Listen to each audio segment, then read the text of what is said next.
So Phoenix, where are we going? RetroWorld Expo in Hartford. Yes, we're finally on our way, heading off.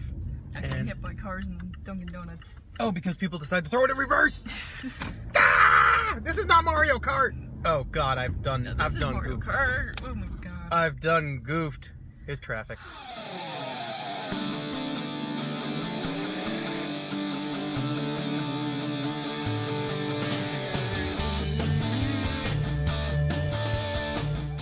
Hey everyone, it's Fuzzy from His and Her Play. Today I just got back, well actually me and Phoenix just got back from the RetroWorld Expo in Hartford at the Connecticut Convention Center. This is the third year they've held this convention. The first 2 years were at the Oakdale Theater, and they quickly outgrew this and now they're at the Connecticut Convention Center. And we had an absolutely fantastic time. Here's some of the stuff that we got from the convention. Let's start off with the games. First up is Chester Cheetah's Too Cool to Fool on the SNES. This is one that Phoenix has been looking for a while. It's a side-scroller platformer. I'm not too familiar with this, but the birds seem to enjoy it.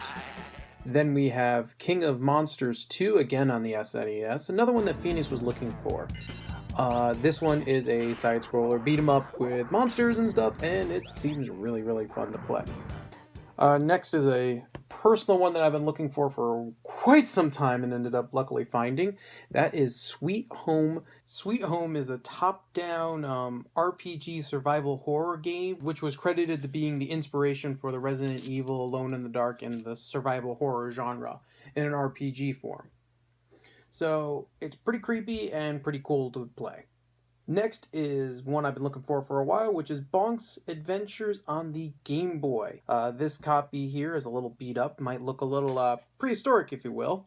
This version of Bonk's Adventures is very similar to all the other versions of Bonk's Adventures, except it's on a Game Boy 9 color. After that, we got a couple of these really cool magazine posters. These were advertisements that were advertised in the magazine that they reproduced and put into these poster forms.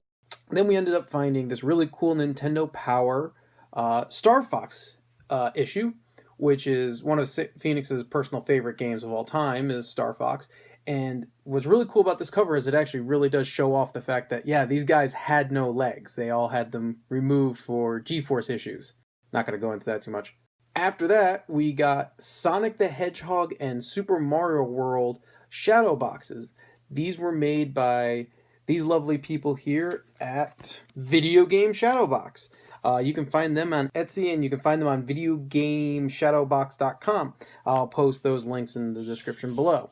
We also got to find some pretty cool t-shirts. Phoenix got herself a Sega Genesis t-shirt, and she also found the Retro Games Plus t-shirt that she helped design. These are really cool. These are going to be a limited run release, so if you want to get one of these, I suggest getting them soon because they're going to run out really quickly. I also got myself a TurboGrafx 16 t-shirt, which is, again, one of my favorite 16-bit systems out there.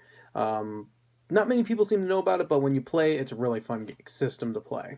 One of my more little oddball pickups was a $2 Shaq Fu on the Sega Game Gear. It's Shaq Fu, not much to say about that one. And then, of course, I found myself a really inexpensive PS2 memory card for $5. But that was only half of what we were able to do at the convention. The convention had countless arcade and pinball machines set up for free play that anybody could play, and there was next to no lines for any of these because there were just so many different games to play. If a game that you wanted to play was taken, there was going to be another arcade that you could play while you waited for your arcade machine to be free. Or you could join in a lot of times. Phoenix and our friend Chris was actually playing the X-Men arcade cabinet, and 2 other people joined in. Next thing you know, they beat the game, and they had a fantastic time doing it.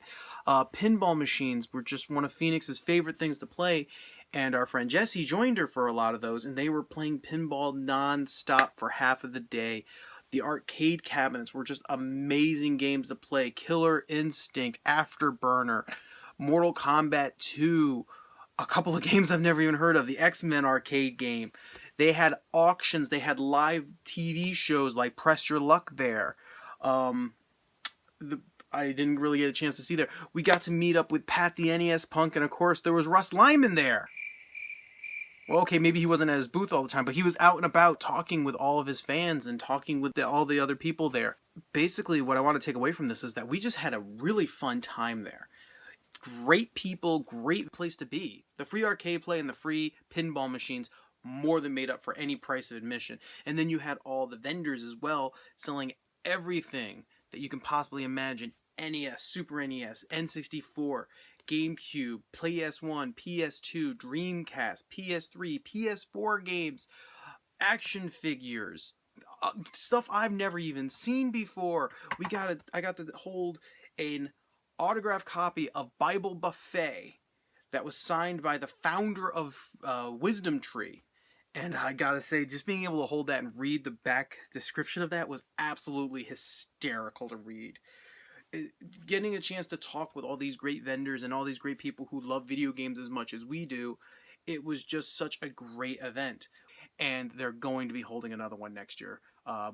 They have the RetroWorldExpo.com. The information's down below. You can stay up to date. If you're a vendor who wants to sell there, go to the forums there. They're going to be taking applications within the next couple of months for next year's expo. There's going to be all kinds of information there. Just go check them out. So, as always, thank you for watching. If you enjoyed this video, hit that like button down below.